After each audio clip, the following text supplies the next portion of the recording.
वातावरण के साथ क्रिया और प्रतिक्रिया करके सामंजस्य स्थापित करना क्या कहलाएगा? अनुकूलन। ठीक है, यह जन्मजात रूप से होता है, लिख लो, यह प्रक्रिया जन्मजात रूप से होती है।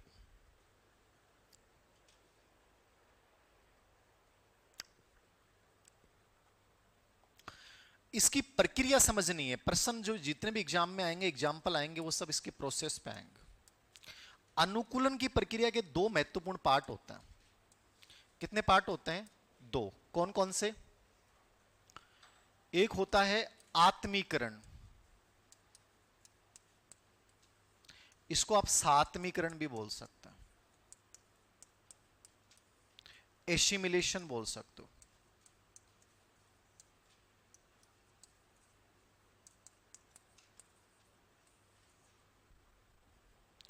और एक होता है समंजन। ये वर्ड इतने एग्जाम में आते हैं, इतने प्रश्न आते हैं इन पे।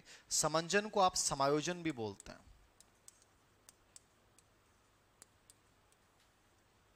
एकोमोडेशन।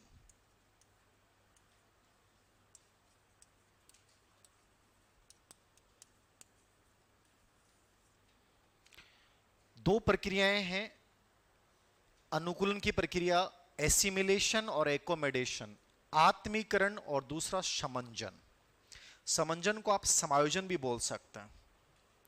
बहुत इंपॉर्टेंट है ये समझना, इस पे बहुत एग्जाम्पल आते हैं, अर्थ समझ में आना चाहिए आपके, फिर कोई दिक्कत नहीं आएगी।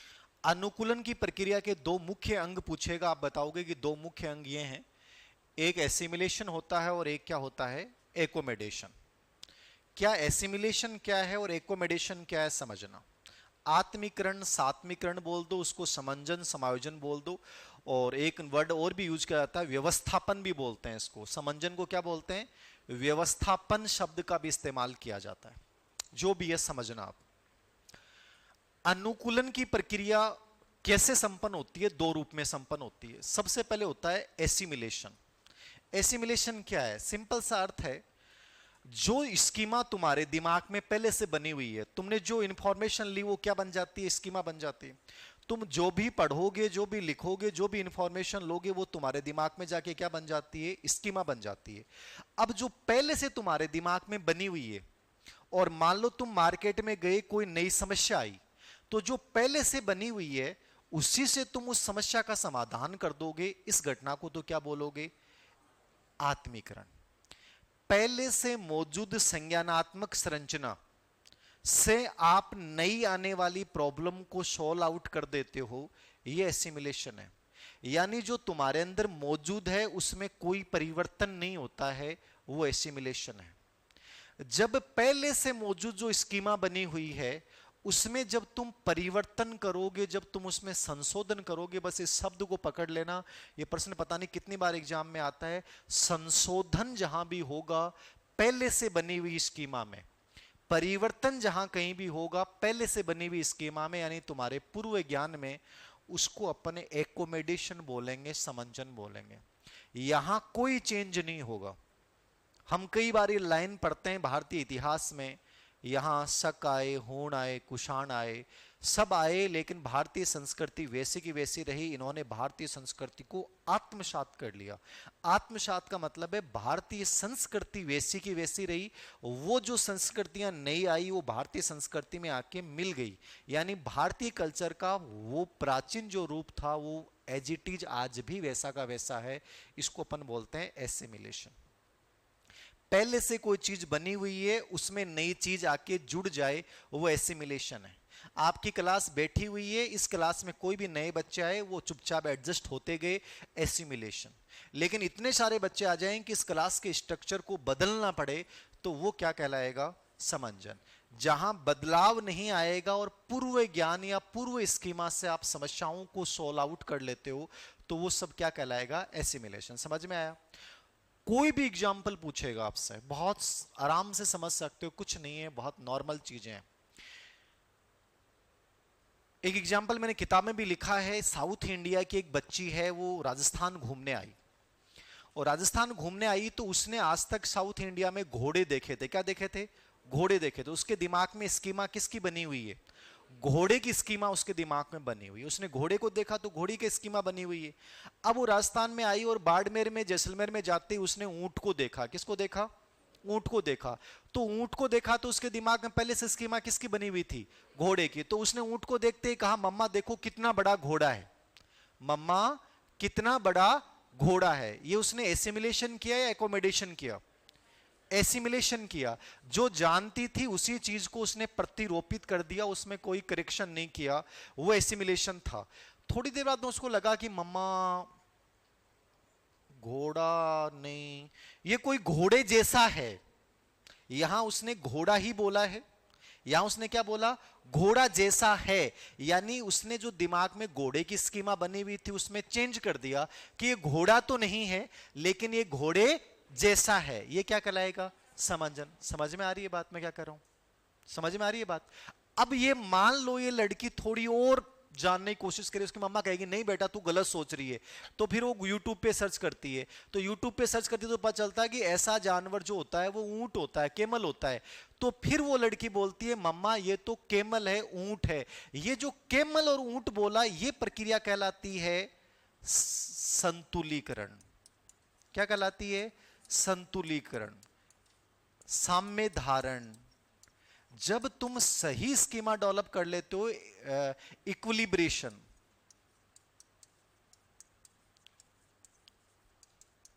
इक्विलिब्रेशन ये होता है संतुलीकरण। यहां उसने ऊंट को ऊंट कह दिया, यहां उसने ऊंट को घोड़ा कहा, और यहां उसने क्या कहा? घोड़े जैसा है।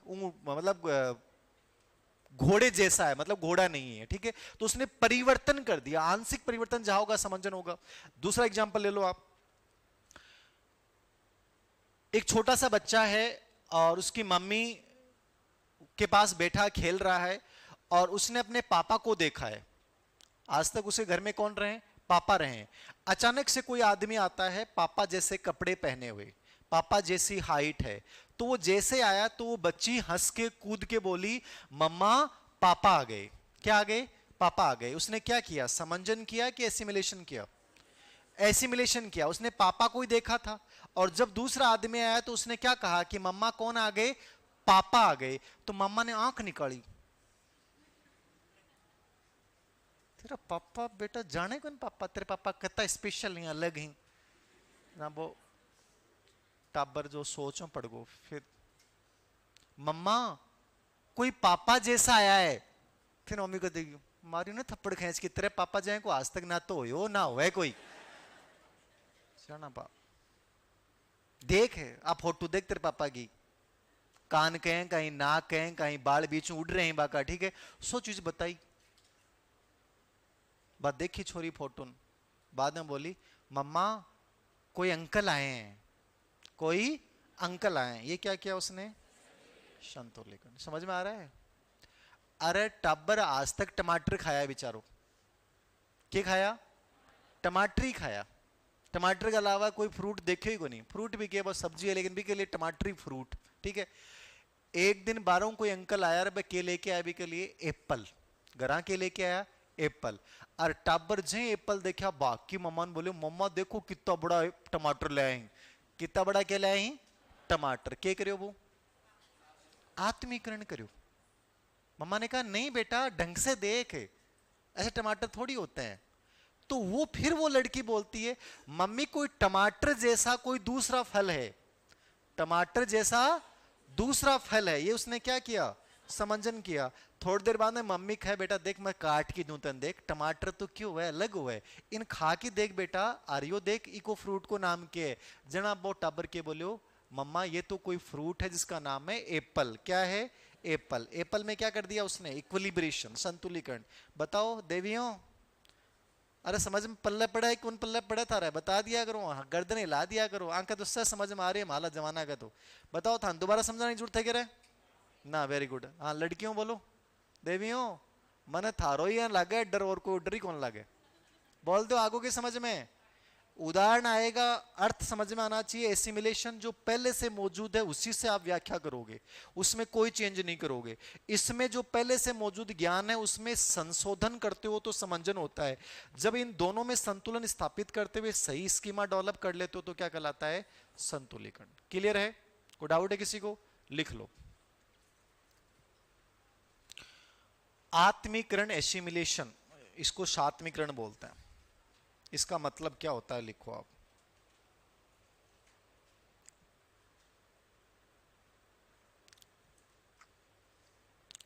आत्मीकरण के नीचे लिखो, पहले से मौजूद पूर्व ज्ञान में, पहले से मौजूद पूर्व ज्ञान में नवीन ज्ञान को जोड़ लेना। पहले से मौजूद पूर्व ज्ञान में नवीन ज्ञान को जोड़ लेना।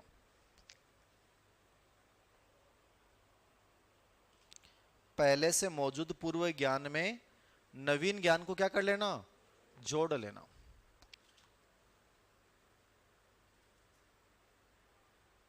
ये क्या कहलाएगा?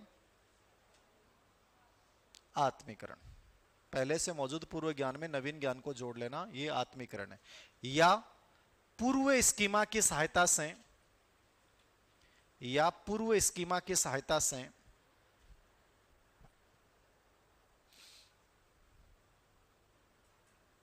नवीन ज्ञान की व्याख्या करना। पूर्व स्कीमा की सहायता से नवीन ज्ञान की व्याख्या करना।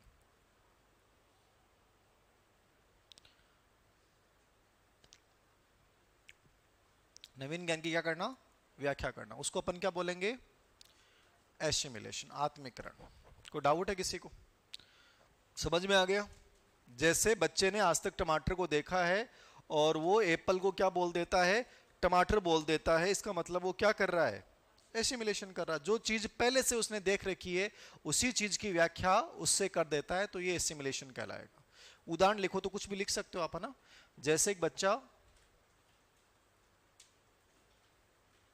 जिसने टमाटर को ही देखा है, जैसे एक बच्चा जिसने टमाटर को ही देखा है, वह एप्पल को देखने पर उसे टमाटर बोलता है। जैसे एक बच्चा जिसने टमाटर को ही देखा है, एप्पल को देखने पे क्या बोलता है उसे? टमाटर।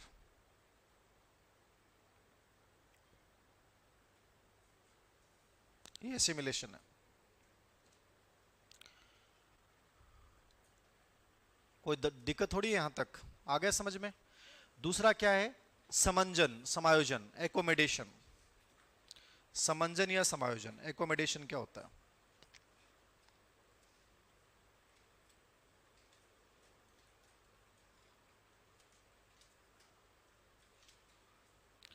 समंजन या समायोजन, एकोमोडेशन क्या होता है?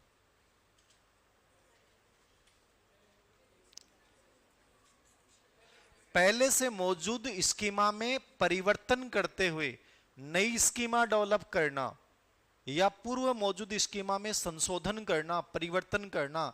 ये दो वर्ड आ जाएंगे तो आपको एकोमोडेशन करना है। सिंपल सा तरीका और कुछ नहीं है। यही प्रश्न आता है, लिख लो। पूर्व ज्ञान में परिवर्तन करते हुए नया ज्ञान विकसित करना। पूर्व ज्ञान में परिवर्तन करते हुए नया ज्ञान विकसित करना।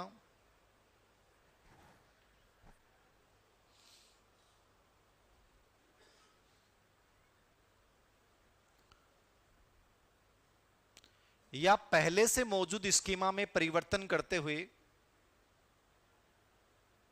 पहले से मौजूद स्कीमा में परिवर्तन करते हुए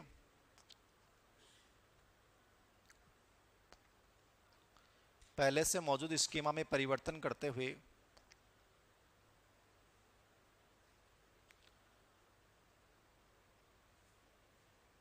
नई स्कीमा विकसित करना। नई स्कीमा विकसित करना।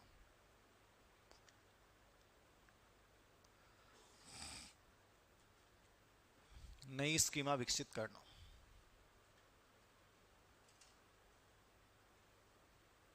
जैसे बच्चा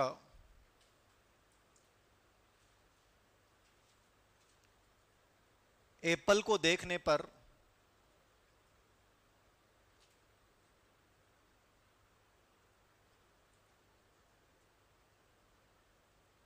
यह कहता है कि ये टमाटर जैसा कोई फ्रूट है। एप्पल को देखने पर यह कहना कि ये टमाटर जैसा कोई फ्रूट है।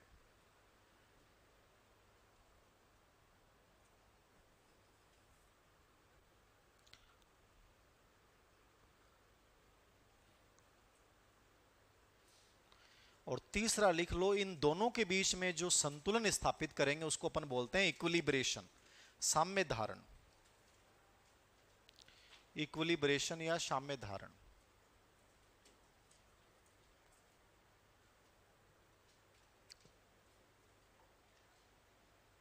इक्विलिब्रेशन या साम्य धारण, संतुलीकरण। इसमें एक तो यह प्रश्न पूछेगा कि आत्मीकरण और सात्विक समंजन के बीच की प्रक्रिया को क्या कहते हैं, मध्यस्थ प्रक्रिया को क्या कहते हैं। एक संज्ञानात्मक संघर्ष की स्थिति को कौन समाप्त करता है, ये दोनों प्रश्न पूछे गए हैं। और सही व संतुलित स्कीमा कहां डेवलप होती है, तो इस तीसरे में डेवलप होती है। तो लिख लेना, यह आत्मीकरण और समंजन के मध्य संतुलन स्थापित करती है। यह आत्मीकरण व समंजन के मध्य संतुलन स्थापित करती है।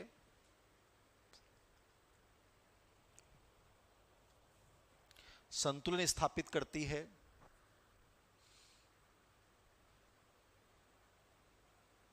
संज्ञानात्मक संघर्ष को समाप्त करती है। संज्ञानात्मक संघर्ष को क्या करती है, ये समाप्त करती है। संज्ञानात्मक संघर्ष को समाप्त करती है।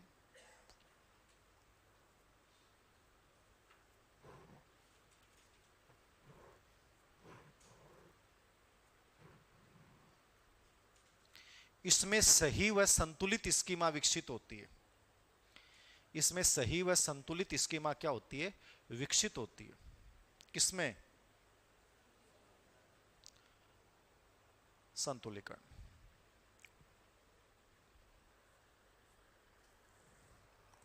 बताओ कोई दिक्कत है यहां तक किसी को, समझ में आ गया, कोई प्रॉब्लम थोड़ी है। ये इसका पियाजे का पहला कॉन्सेप्ट है, पहला पार्ट है जहां से एक प्रश्न आता है, ये पूरा याद करके जाना। अब मैं इसके सेकंड पार्ट की ओर आपको लेके जाऊंगा, जहां अपन संज्ञानात्मक विकास की अवस्थाओं के बारे में पढ़ेंगे। किसने संज्ञानात्मक विकास की 4 अवस्थाएं बताई, कितनी अवस्थाएं बताई हैं, 4। 4 अवस्थाओं का मतलब ये है कि ये कहता है कि बच्चे का कॉग्निटिव डेवलपमेंट निम्न से उच्चतर की ओर चलता है। तो 0 से 2 वर्ष में क्या होगा, 2 से 7 वर्ष में क्या होगा, 7 से 11 वर्ष में क्या होगा, और 11 से 15 वर्ष में क्या होगा।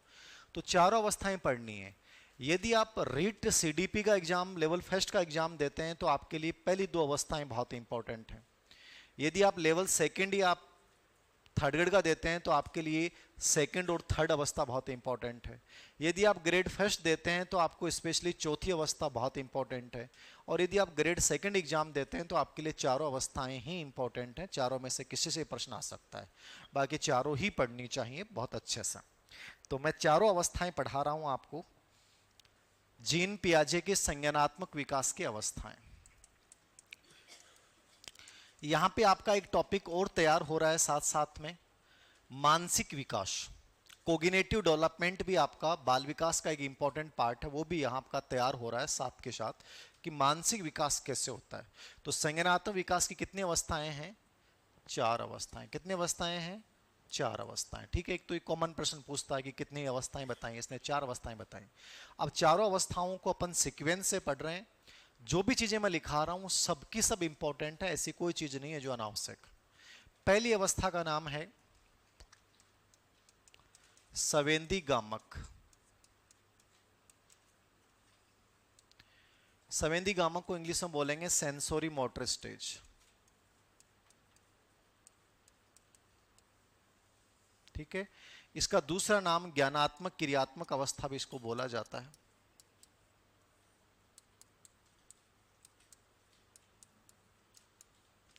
कार्यकाल क्या है इसका, 0 से 2 वर्ष। ये जो बोर्ड पे लिखे हुए सब बेसिक प्रश्न हैं और सभी आते हैं। नाम अवस्था का याद होना चाहिए। इसको ज्ञानात्मक क्रियात्मक अवस्था भी बोल सकते हो, संवेदी गामक भी बोल सकते हो, इंग्लिश में बोलेंगे सेंसोरी मोटर स्टेज। कार्यकाल आपको याद रखना है 0 से 2 वर्ष। संवेदना का मतलब जानते हो, आपकी जो 5 ज्ञानेंद्रियां होती हैं वो संवेदनाएं होती हैं। तो आपको उलझाने के लिए एग्जामिनर ऐसा भी पूछ सकता है, इंद्रिय गामक अवस्था या ज्ञानेंद्रिय गामक अवस्था किसे कहा जाता है? तो इंद्रिय गामक अवस्था, इसी अवस्था वो कहते हैं। इंद्रिय गामक अवस्था किसको कहते हैं? इसी अवस्था को अपन इंद्रिय गामक भी बोलते हैं। तो सेंसोरी मोटर स्टेज, ज्ञानात्मक क्रियात्मक अवस्था, संवेदी गामक अवस्था, कार्यकाल कितना है? 0 से 2 वर्ष। कोई डाउट है किसी को? यहां तक नाम याद रह जाएगा? ज्ञानेंद्रिय गामक, इंद्रिय गामक, ज्ञानात्मक क्रियात्मक, संवेदी गामक, कोई भी नाम पूछ सकता है। सेंसोरी मोटर स्टेज, कार्यकाल पूछेगा 0 से 2 वर्ष। देखो इस अवस्था की विशेषताएं क्या है, मैं पूरा पढ़ाऊंगा डिटेल से, बट 2-4 बेसिक विशेषताएं आपको हमेशा याद रखनी है, चाहे बाकी आप पूरा नहीं भी कर पाए। इसके नाम में संवेदी गामक, यानी बच्चे के सीखने का जो सर्वोत्तम माध्यम होता है वो या तो संवेदना होती है, और दूसरा गामक का मतलब मोटर स्किल, लिखना, बोलना, चलना, पकड़ना, दौड़ना, उछलना, कूदना। यानी बच्चा शुरुआत में जो कोग्निटिव डेवलपमेंट होता है, उसका मानसिक विकास होता है, उसमें 2 क्रियाएं सबसे इंपॉर्टेंट होती हैं, संवेदना और गामक क्रियाएं। संवेदना जान गए, दृष्टि, ध्वनि, स्पर्श, गंध और स्वाद, ये अपनी 5 क्या होती हैं? संवेदनाएं होती हैं। सबसे पहले मानसिक विकास इन संवेदनाओं के माध्यम से ही होता है। और दूसरा अपनी गामक क्रियाएं, कोई चीज को अपन पकड़ते हैं, दौड़ते हैं, उछलते हैं, लिखते हैं, तैरते हैं, ये जितनी भी क्रियाएं हैं वो सब अपनी गामक क्रियाएं होती हैं। तो पहला तो इसके नाम से ही है, 2-3 विशेषताएं वो लिखो, उसके बाद आगे समझाऊंगा। लिखो, इस अवस्था में बच्चा संवेदना तथा इस अवस्था में बच्चा संवेदना तथा गामक या शारीरिक क्रियाओं के माध्यम से सीखता है। इस अवस्था में बच्चा संवेदना तथा गामक ऑब्लिक शारीरिक क्रियाओं के माध्यम से सीखता है। संवेदना ऑब्लिक गामक शारीरिक क्रियाओं के माध्यम से सीखता है।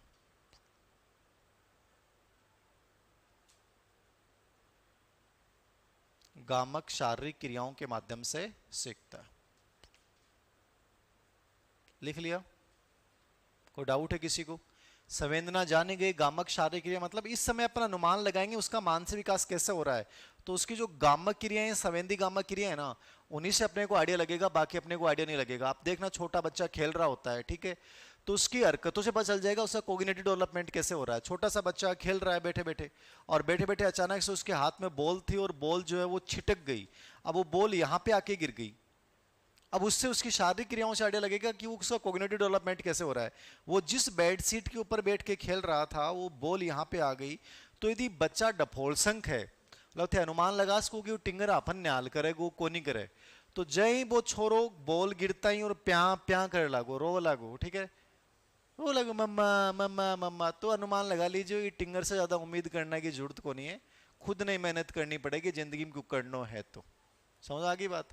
और यो टाबर मड़ो के करे कि धीरे से बेड सीट ने पकड़े, और पकड़ की के करे, और ये बेड सीट ने खींच ले आपकी तरफ, और खींचता ही बॉल जो ईजा पड़ी ही वह बॉल की जा आ गई, एकदम नजदीक आ गई। क्या आ गई? इसके नजदीक आ गई। तो इससे पता चलता है कि इसका देखो कॉग्निटिव डेवलपमेंट कितना गजब का हो रहा है। उसकी हरकत से पता लग जाएगा इसका मानसिक विकास कितना अच्छा हो रहा है। तो अपन शुरुआत में संवेदना और शारीरिक क्रियाओं से आइडिया लगाते हैं कि बच्चे का मानसिक विकास कैसा हो रहा है। तो पहली विशेषता तो यह। नंबर 2 पे दूसरी विशेषता लिखो आप।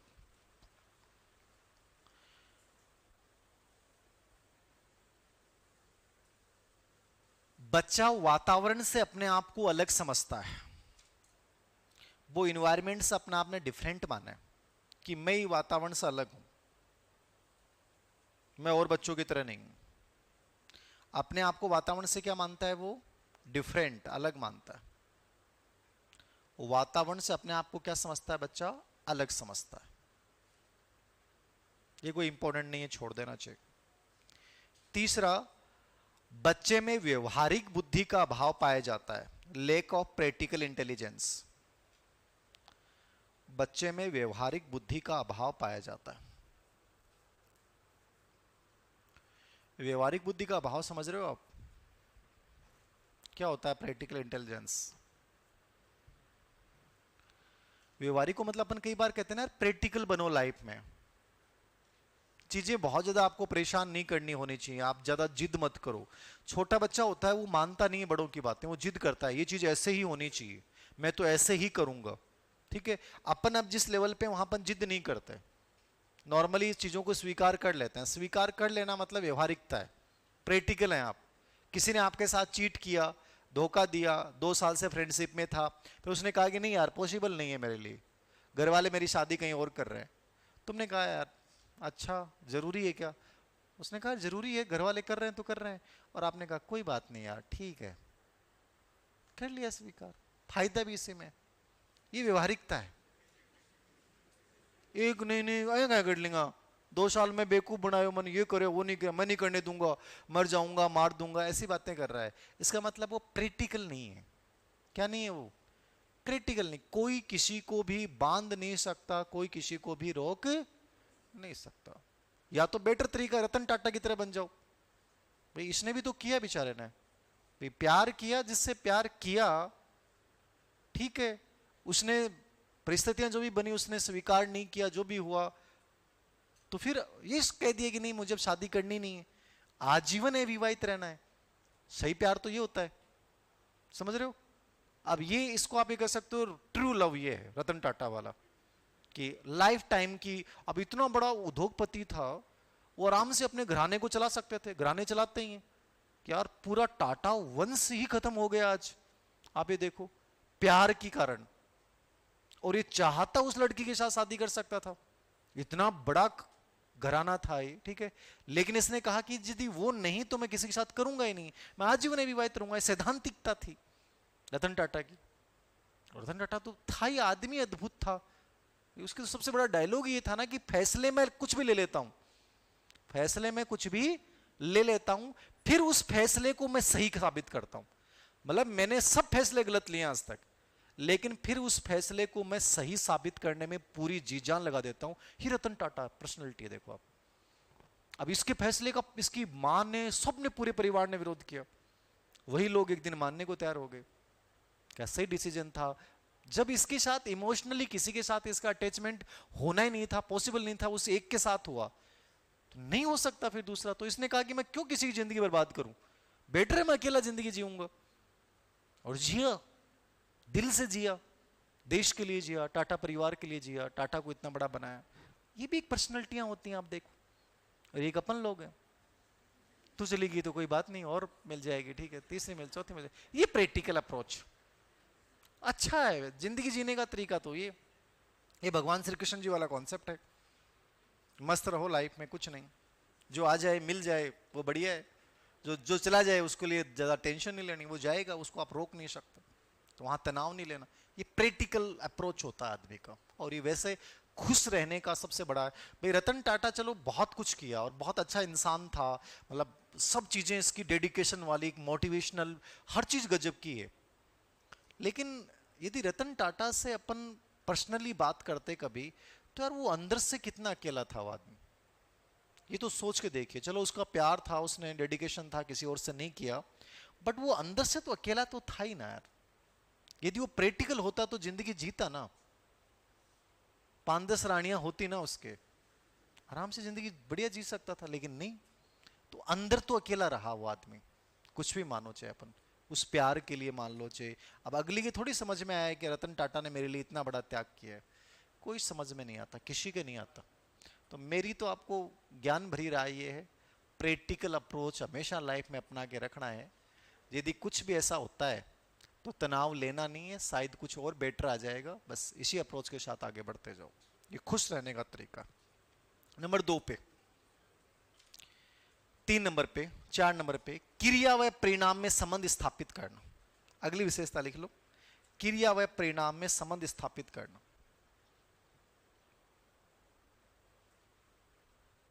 आप में से कितने बच्चे लाइब्रेरी जाते हैं, हाथ ऊंचे करना। Very good. आप में से कितने बच्चे हैं लाइब्रेरी जाने के बाद डिस्टर्ब हुए हैं? ईमानदारी से। पहले लाइफ में कोई डिस्ट्रक्शन नहीं था, लाइब्रेरी जाने के बाद डिस्ट्रक्शन शुरू हुआ। कितने बच्चे ईमानदारी से हाथ ऊंचे कर दें। कोई नहीं देख रहा किसी को, कैमरे में नहीं आ रहे आप, बता दो है। कोई कौन बताओ है। हाँ बात सही है। इस पे एक वीडियो बनाने वाला हूं मैं। लाइब्रेरी एक ऐसी जगह है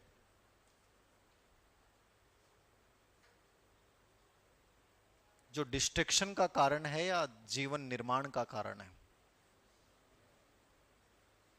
दोनों अप्रोच डालूंगा मैं इसमें, इसलिए मैंने आपसे पूछा, आपकी राय जानी।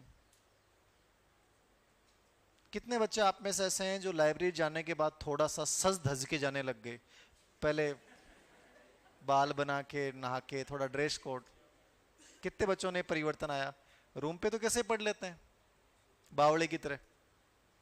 डीओ वगैरह कितने बच्चों ने खरीदना शुरू किया उसके बाद, लाइब्रेरी जाने के बाद। कितने बच्चे आप में से ऐसे हैं जो लाइब्रेरी में किसी को, कोई भी लड़की किसी लड़की को देखती है और लड़की बहुत अच्छे से सज धज के आती है, तो उस लड़की को खुद को लगने लग गया है कि यार मैं भी थोड़ा तो ढंग से आऊं। कितनी लड़कियां जिनको ऐसा लगा हो किसी लड़की को देखने के बाद।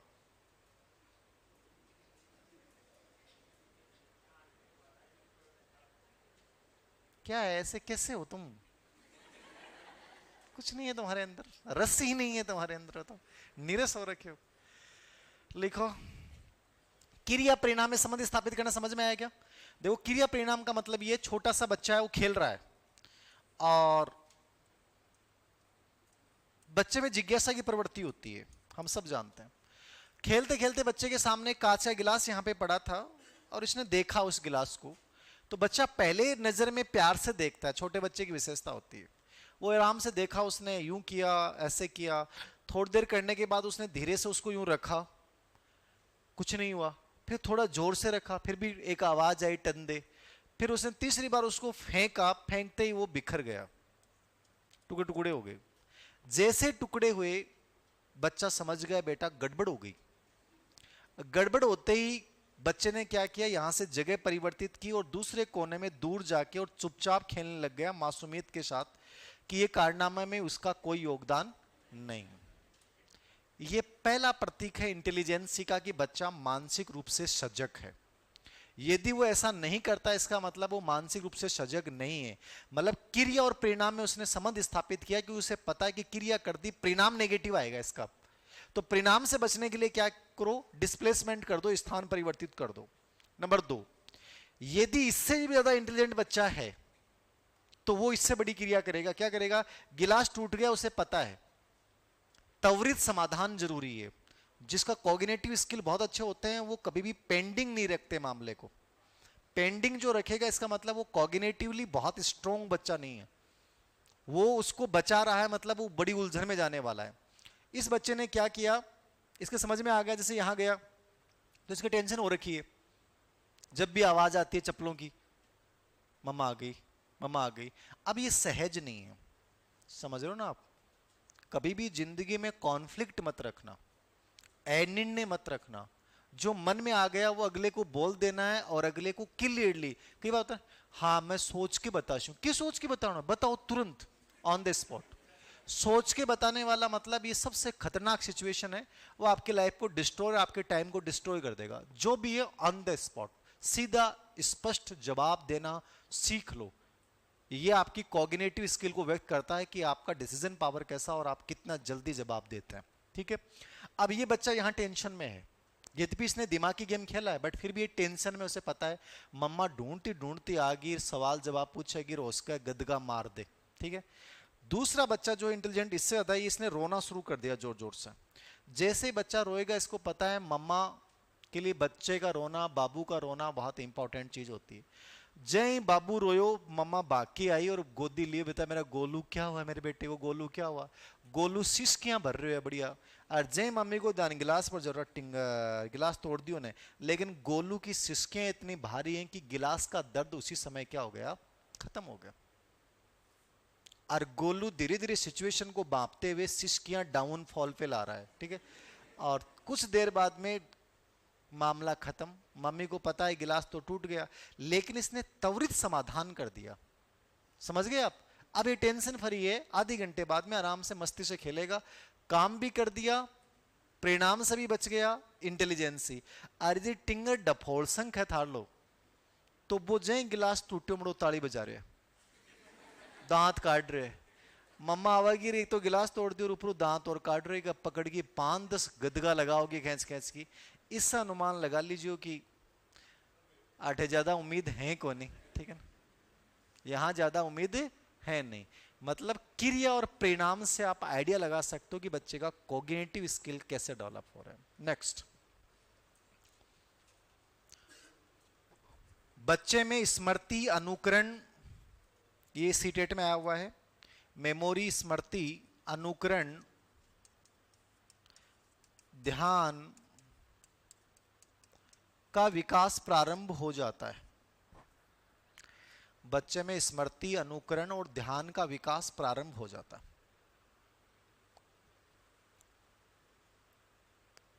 क्या मतलब है इसका? पर्सन सीडेट में आया हुआ, सिर्फ सिंपल लाइन है जो मैंने लिखा ही है। देखो, मेमोरी बच्चे में हो जाएगी, आप बच्चे का नाम से पुकारोगे ना तो वो ऐसे गर्दन हिलाएगा। आप कहोगे गोलू, तो गोलू यूं गर्दन हिलाएगा, मतलब उसकी मेमोरी डेवलप हो रही है, वो पहचान रहा है कि मेरा नाम ये है, ठीक है। पापा आ गए तो वो गर्दन हिलाएगा। ध्यान का मतलब है जब भी आप छोटे से बच्चे के सामने टीवी चलाओगे, ठीक है, लाइट जलाओगे, तो उसकी तरफ वो बड़ी उम्मीदों से देखता है, उसकी तरफ उसका ध्यान जाता है, तो ध्यान प्रवृत्ति का विकास प्रारंभ हो जाएगा। अनुकरण यानी वो जैसे 1 साल का होता है तो मम्मी पापा जैसे कर रहे हैं वैसे वो बोलने की कोशिश करेगा और वैसे वो क्रियाओं को करने की कोशिश करेगा, तो यहां विकास प्रारंभ हो रहा है। यदि मैं कहूंगा कि अनुकरण सबसे अधिक कहां होता है, तो वो आता है 2 से 4 वर्ष में, याद रखना, ठीक है ना। तो वो आगे लिखाऊंगा मैं, याद रखना बस इतना ही आप। नेक्स्ट, वस्तु स्थायित्व की प्रवृत्ति, सबसे मोस्ट इंपोर्टेंट, यदि आपको एक ही विशेषता याद करनी है तो ये कर लेना आप। कोई 50 बार से अधिक प्रश्न आ गए। वस्तु स्थायित्व, ऑब्जेक्ट परमानेंस,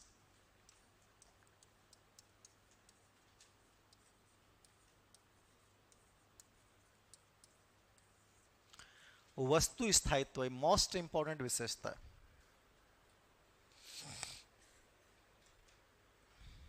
वस्तु स्थायित्व, ऑब्जेक्ट परमानेंस बहुत महत्वपूर्ण है। क्या होता है ऑब्जेक्ट परमानेंस, बताओ। 50 से अधिक बार ये प्रश्न एग्जाम में पूछा गया अलग अलग। जब बच्चा 18 महीने तक होता है ना, तब उसमें वस्तु स्थायित्व की प्रवृत्ति नहीं होती है। ये जो प्रवृत्ति डेवलप होती है 18 से 24 में होती है। कब होती है? 18 से 24 में। क्या होता है वस्तु स्थायित्व, बताओ। अरे 18 महीना से पहले बच्चों को ना वो चीज है, जिज्ञासा की प्रवृत्ति हुए, तो जिज्ञासा की प्रवृत्ति हो तो मान लो कोई भी चीज भी का हाथ में आ गई, मान लो फोन आ गया, तो जैसे ही फोन आया बच्चे के हाथ में तो वो फोन को यूं आराम से थोड़ा देखेगा। क्या करेगा वो? अरे वो पहले आराम से देखेगा थोड़ी देर प्यार से, फिर वो क्या करेगा? फिर वो करेगा इसको उठा के यूं फेंक देगा नीचे, ठीक है। या कुछ नहीं हुआ तो फिर उसको रगड़ रगड़ के चलाएगा, रगड़ के चलाने बाद में कुछ नहीं हुआ तो बाठो लेकी और इसका पूरा पुर्जा भी बाहर निकाल सके। ये बच्चे की जिज्ञासा प्रवृत्ति होती है, वैसे ही अच्छी मानी जाती है बच्चे के कॉग्निटिव डेवलपमेंट के लिए। ऐसा किया जाना चाहिए, बच्चे को करना चाहिए, ठीक है। लेकिन फोन इंपॉर्टेंट चीज है। 15-20 हजार, 50 हजार, लाख, 1.5 लाख रुपए तक ये फोन आते हैं। जैसे ही बच्चे ने फोन लिया तुम भाग के जाओगे और कहोगे बेटा देख गोलू, देख वो चिड़िया लेगी, तो गोलू ऊपर देखकर चिड़िया उड़ती दिखकर वो देखा बड़ी चिड़िया लेगी भाई, होता है। जैसे दोबारा बच्चे ने हाथ में लिया, बच्चे से छीना, देख बेटा कबूतर ले गया, बच्चों देखा मुड़ो कबूतर उड़तो देखा, वो मुड़ो बहुत जल्दी लेके गए भाई। कदे बिल्ली ले जा, कदे चिड़िया ले जा, कदे कबूतर ले जा। जब भी वो इंपॉर्टेंट चीज हाथ में लेता है, ले जाता है, 18 महीने तक तो ये बात मान लेगा कि ले गई वो चीज। 18 महीने के बीच में जैसे आएगा और जैसे आप उसके हाथ से फोन छीन के कहोगे बेटा देख वो बिल्ली ले गई, तो वो कबूतर बिल्ली चिड़िया की तरफ नहीं देखेगा, तुम्हारी शक्ल की तरफ देखेगा। अच्छा ठीक है, ठीक है। शक्ल की तरफ देखने के बाद वो आपके पास उस चीज को सर्च करेगा। इसको बोलते हैं ऑब्जेक्ट परमानेंस। यानी वो ये मानता है कि वो वस्तु गायब नहीं हुई है, वो वस्तु यही मौजूद है। ये वस्तु स्थायित्व की प्रवृत्ति होती है जो कब से कब तक होती है? 18 से 24 माह में। तो लिखना इस पे, ये मोस्ट इंपॉर्टेंट विशेषता है। बच्चा यह मान लेता है कि कोई वस्तु गायब नहीं होती। बच्चा यह मान लेता है कि कोई वस्तु गायब नहीं होती।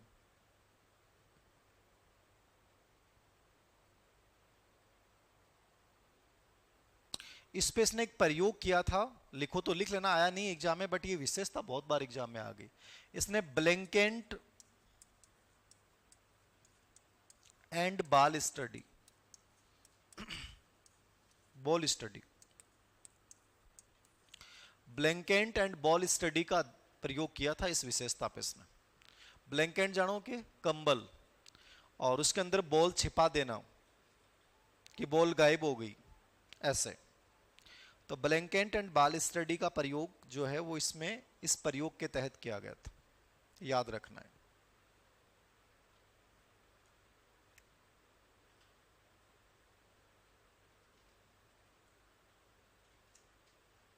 लिख लिया?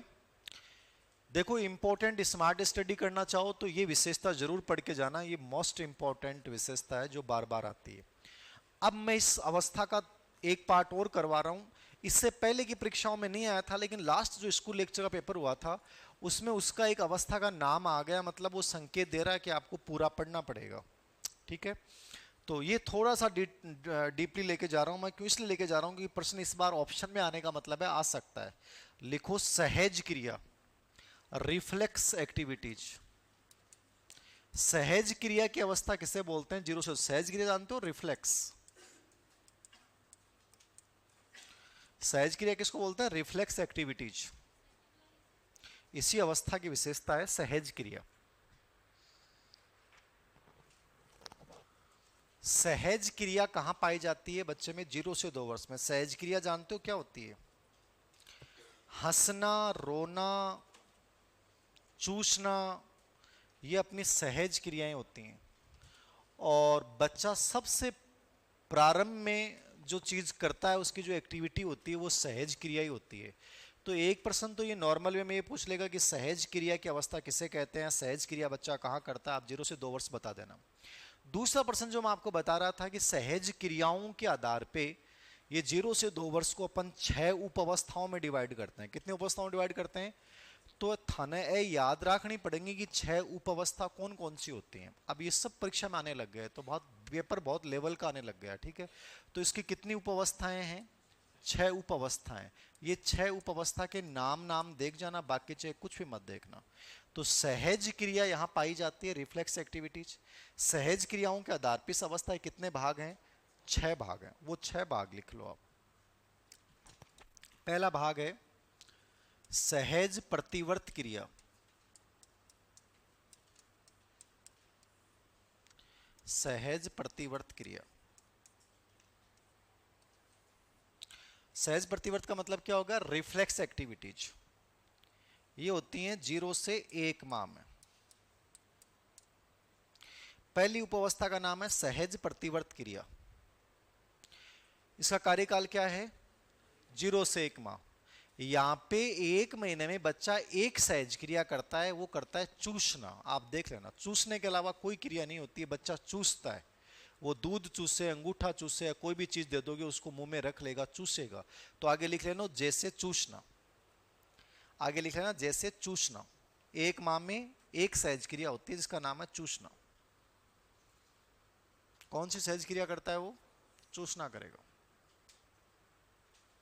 हो गया। फिर दूसरी अवस्था का नाम लिखो प्रमुख वर्तीय प्रतिवर्त क्रिया। वर्ती को मतलब जानो कि सर्कुलर।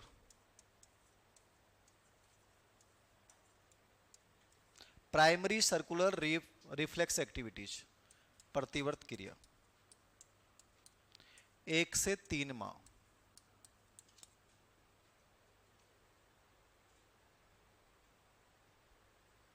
एक से 3 माह। प्रमुख वर्तीय प्रतिवर्त क्रिया, प्राइमरी सर्कुलर रिएक्शन स्टेज। पहली अवस्था का नाम है सहज क्रिया अवस्था, यहां बच्चा एक ही सहज क्रिया करता है और वह चूसना। दूसरी का नाम है प्राइमरी सर्कुलर रिएक्शन स्टेज, 1 से 3 माह। यहां पे वो क्या करता है, वर्तीय का मतलब होता है बार बार रिपीट करना। कुछ प्रमुख सहज क्रियाएं कौन सी है, हंसना, रोना, चूसना, ये जो प्रमुख सहज क्रियाएं हैं, इन्हीं क्रियाओं को वो बार बार दोहराता है, इसको बोलते हैं प्रमुख वर्तीय प्रतिवर्त क्रिया। तो आगे लिखो तो लिखे ना, हंसना, रोना, चूसना इत्यादि को बार बार दोहराता है। वर्ती का मतलब होता है दोहराना, सर्कुलेट करना।